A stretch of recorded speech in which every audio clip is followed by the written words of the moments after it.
Assalamualaikum warahmatullahi wabarakatuh. Kembali lagi dengan Bu Nisa. Hari ini kita akan belajar tentang materi statistika. Nah, statistika ini kita pernah pelajari waktu SMP gitu ya, tapi kita perdalam lagi di SMA ini. Nah, di statistika ini kita akan membahas tentang penyajian data, rata-rata, median, modus, sima rata-rata, dan varians. Tetapi dalam SMA ini kita akan membahas data berkelompok gitu ya, atau data kelompok. Waktu SMP kita hanya membahas data tunggal gitu ya. Nah, langkah awal yang akan kita bahas yaitu penyajian data dalam bentuk tabel. Nah, kenapa kok harus dibuat tabel? Karena misalnya ada 100 data. Kalian mau menghitung median, modus, dan rata-ratanya secara satu per satu itu akan memakan waktu yang sangat lama. Maka dari itu kita buat tabel supaya mempermudah penghitungan kita.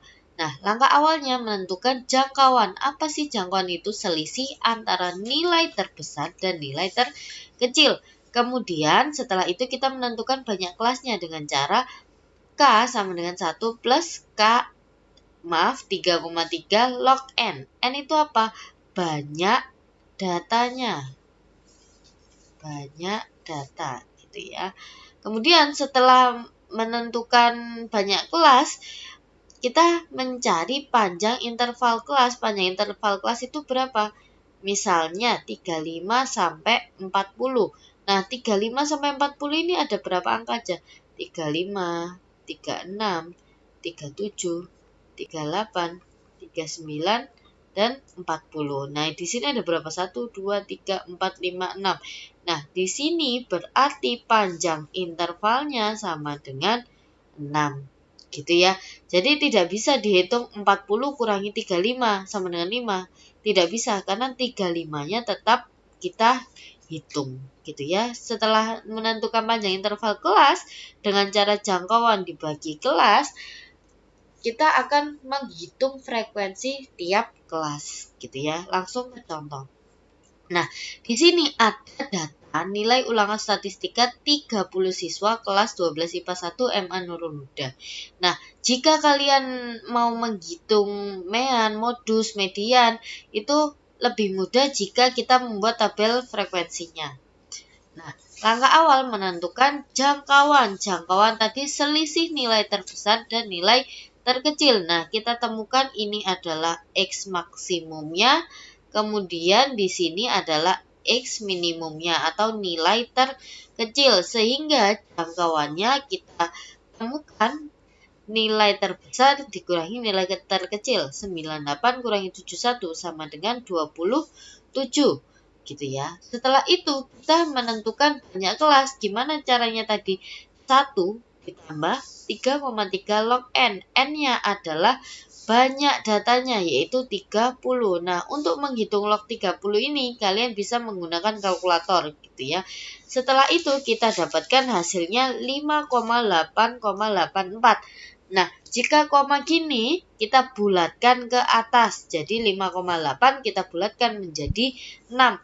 Setelah itu kita menentukan panjang interval kelasnya dengan rumus panjang sama dengan jangkauan per kelasnya. Gitu ya. 27 dibagi 6. Hasilnya 4,5 karena koma kita bulatkan ke atas juga. Hasilnya adalah 5. Gitu ya.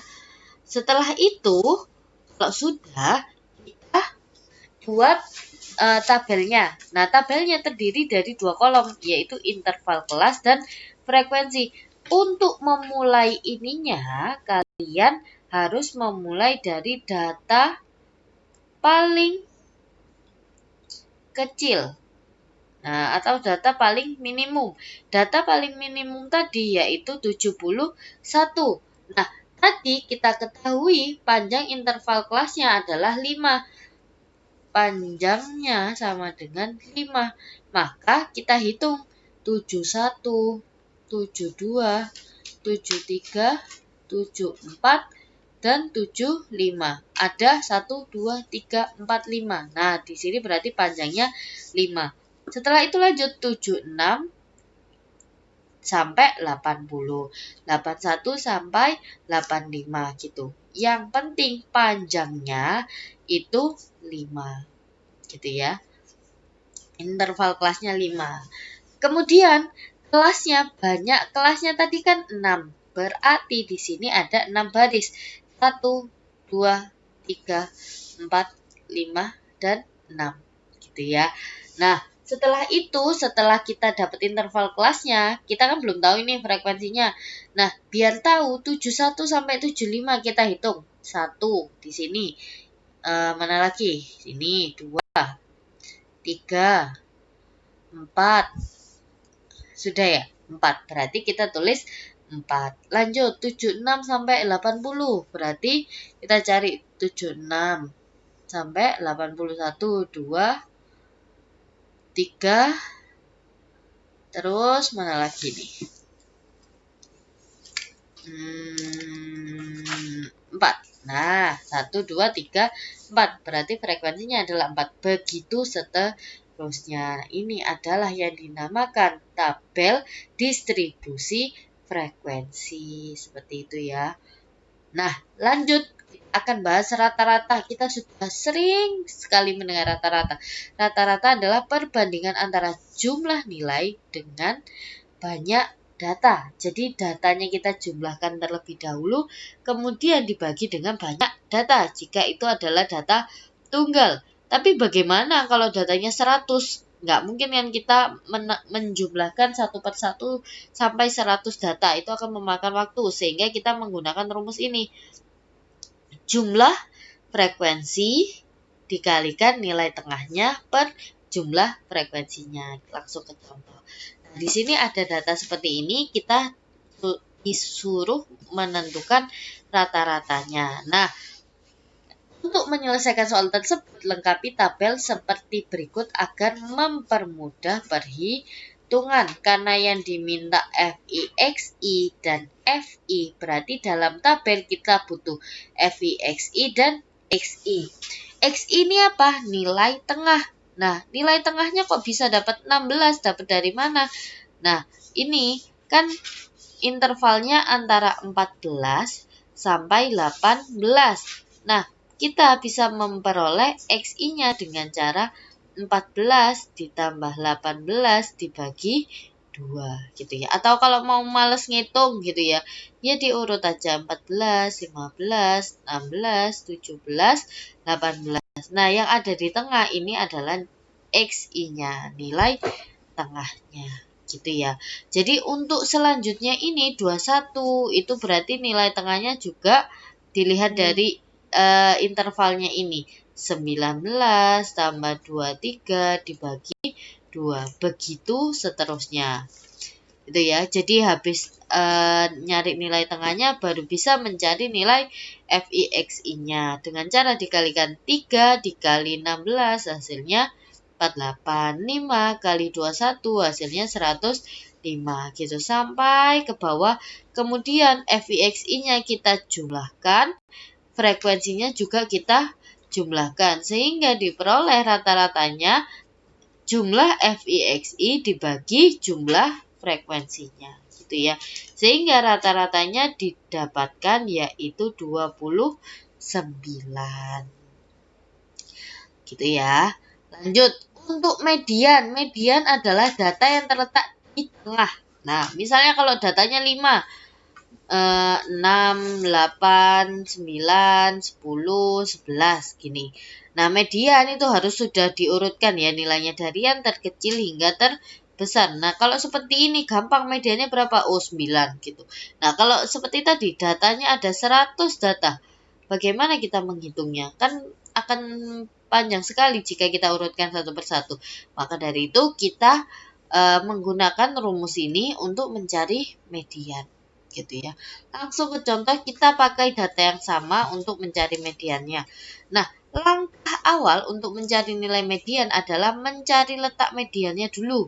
Karena median itu nilai tengah, berarti caranya yaitu data ke N per 2. N itu adalah banyak data gitu ya.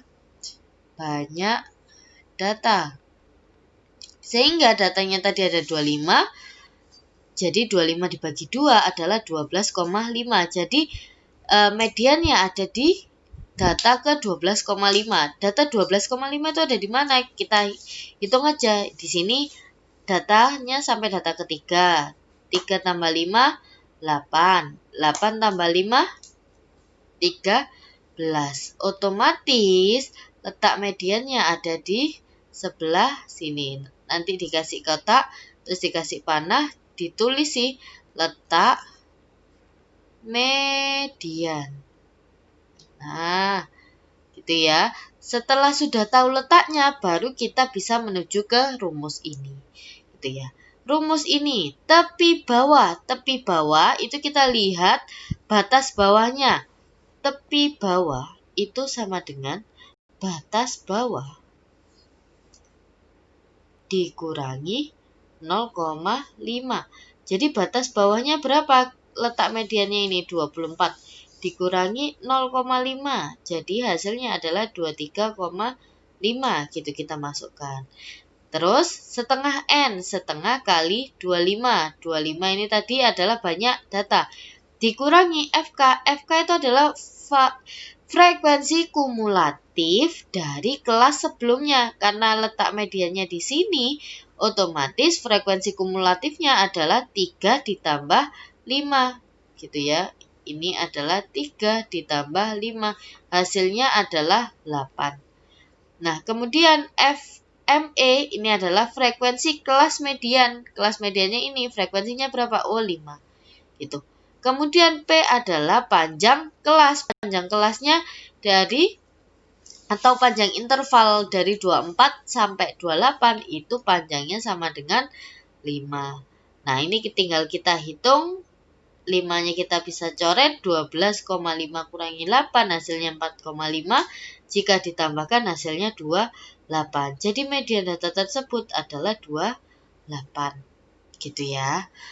Selanjutnya untuk modus. Modus adalah data yang sering muncul atau yang paling memiliki frekuensi yang paling tinggi. Nah, kalau data tunggal mudah ya untuk mencari modusnya. Nah, untuk data berkelompok, kenapa kok kita menggunakan rumus ini? Coba kita lihat di sini. Nah, di sini frekuensi yang paling tinggi berapa? 6. Nah, modus itu kan pasti punya suatu nilai. Nah, sedangkan di sini 39 sampai 43. Nah, modusnya berapa antara 39 sampai 43 ini bilangan mana yang menunjukkan modusnya. Oleh karena itu kita pakai rumus tadi. Nah, untuk menentukan kelas modus, lihat frekuensi paling tinggi. Mana? Ini. Oh, ini adalah berarti letak modusnya. Dikasih kotak, ditulis letak modus. Nah, modus. Sampai grogi nih nulisnya. Lanjut, setelah udah tahu letak modusnya, kita masukkan ke dalam rumusnya ini, gitu ya. Seperti tadi, tepi bawah itu adalah batas bawah dikurangi 0,5. Jadi 39 dikurangi 0,5 hasilnya adalah 38,5. Nah, kemudian D1 apa? D1 adalah selisih frekuensi letak modusnya ini dengan kelas sebelumnya. Nah, di sini D1 itu. D1 berarti 6 dikurangi 2. Hasilnya sama dengan 4. Kalau D2 itu selisih frekuensi kelas modus dengan frekuensi setelahnya. Karena ini setelahnya nggak ada, berarti D2-nya sama dengan 6 dikurangi 0. Hasilnya adalah 6. Tinggal disubstitusikan. 4 tambah 6, 10. 10 dikali 5. Atau ini bisa dicoret gitu ya, hasilnya 2. 4 dibagi 2 hasilnya 2. Sehingga didapatkan modusnya adalah 40,5. Nah, dari 39 sampai 43 yang memiliki frekuensi paling tinggi adalah 40,5. Gitu ya. Sekian penjelasan dari saya. Jika ada yang bingung, silahkan langsung tanyakan ke saya. Saya akhiri. Wassalamualaikum warahmatullahi wabarakatuh.